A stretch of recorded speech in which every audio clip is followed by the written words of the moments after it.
Kidney failure உள்ளவங்க எங்கிட்ட கேட்க கேள்வி என்னன்னா, ஐயா கிட்னி ஃபெயிலியர் இருக்கு, சிறுநீரக செயலிழப்பு ஆச்சு, இந்த சிறுநீரக செயலிழப்புக்கு தொடர்ந்து சிகிச்சை எடுத்துட்டு இருக்கிறோம், டயாலிசிஸ் பண்றோம், பெரிய மாற்றம் ஒண்ணும் இல்ல, இதுக்கு சித்த மருத்துவத்துல சிறப்பான சிகிச்சை இருக்கா அப்படின்னு கேட்டிருக்கீங்க. உங்க எல்லாருக்குமே நான் சொல்ற வார்த்தை என்ன, சித்த மருத்துவத்துல இதுக்கான சிறப்பான சிகிச்சைகள் இருக்கு. அப்படிப்பட்ட பேஷண்ட் ஒருத்தர் நம்ம கிட்ட வந்தாங்க. அவங்களுக்கு வயசு எவ்வளவு தெரியுங்களா? 94 வயசு.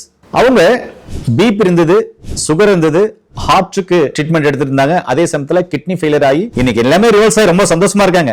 வீடியோவும் கொடுத்துருக்காங்க. அவங்க நம்ம கிட்ட வரும்போது எப்படி இருந்தாங்கன்னா, வயிறு பலூன் மாதிரி வீங்கிருச்சு, இன்னைக்கு நாளைக்கு வெடிக்கிற அளவுக்கு இருந்துச்சு அப்படின்ட்டு அவங்களுடைய பிள்ளைகள் சொன்னாங்க. நீங்க கேட்டிருந்தீங்கன்னா ஆச்சரியப்படுவீங்க. முகம் வீங்கி இருந்தது, காலெல்லாம் நீர் கொத்து இருந்தது, சாப்பிட முடியல, டயாலிசிஸ் பண்ண முடியாத கண்டிஷன். டாக்டர் சொல்லிட்டாங்க ரொம்ப கண்டிஷன் பேடா இருக்கு, முடியாதுன்ட்டாங்க. அதுக்கப்புறம் சிகிச்சை கொடுத்தவர் டாக்டர் சதீஷ்குமார் சார், அதுக்கப்புறம் பாரம்பரிய வைத்தியர் வெங்கடேஷ் ஐயா, சூர்யா சார். சிகிச்சை கொடுத்தும் போது அவங்க நல்லா இருந்தாங்க, இப்போ சூப்பரா இருக்காங்க. சரி, நம்ம சிகிச்சை எடுக்கும்போது அவங்கள ரிப்போர்ட் 2 எடுக்க சொன்னோம். அது 1 by 1 நான் உங்களுக்கு சொல்றேன். அதுக்கு முன்னாடி ரிப்போர்ட் எடுத்திருக்காங்க, அது பழைய ரிப்போர்ட்.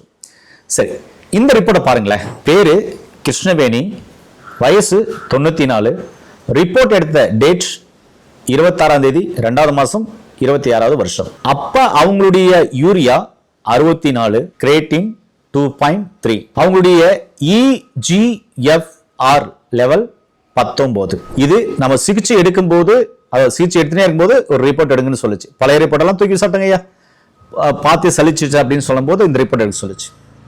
அதுக்கப்புறம் தொடர்ந்து 2 மாசம் அவங்களுக்கு என்ன மருந்து கொடுக்கணும், எப்படிப்பட்ட மருந்துகள் கொடுக்கணும், என்ன உணவுகள் கொடுக்கணும், என்னென்ன உணவுகள் சாப்பிடணும், சாப்பிடக்கூடாது, எந்த அளவுக்கு தண்ணி குடிக்கணும், உணவியல் முறை, வாழ்வியல் முறை, அவங்களுடைய உணவுல பேலன்ஸ் டயட் கொடுத்து அவங்கள சரியா ஃபாலோ பண்ண பின்னாடி 2 மாசம் கழிச்சு அதே ரிப்போர்ட் எடுத்தது. அந்த ரிப்போர்ட்டையும் பாருங்களேன். பேரு கிருஷ்ணவேணி, வயசு 94, ரிப்போர்ட் எடுத்த டேட் 1ஆம் தேதி 4வது மாசம் 2026. இப்ப இவங்களுடைய கிரேட்டின் 1.9, யூரியா 71, அவங்களுடைய EGFR பாருங்களேன், EGFR லெவல் 48. நண்பர்களே, ரிப்போர்ட் எல்லாமே உங்களுக்கு தெளிவா காமிச்சிருக்கேன். நான் இதெல்லாம் என்ன சொல்ல வரேன்னா, உங்களுக்கும் கிட்னி ஃபெயிலியர் இருக்கா, கவலைப்பட வேண்டாம். அருகில் இருக்கிற சித்தா டாக்டர் கன்சல்ட் பண்ணி இதுக்கான சிறப்பான சிகிச்சை இருக்கு.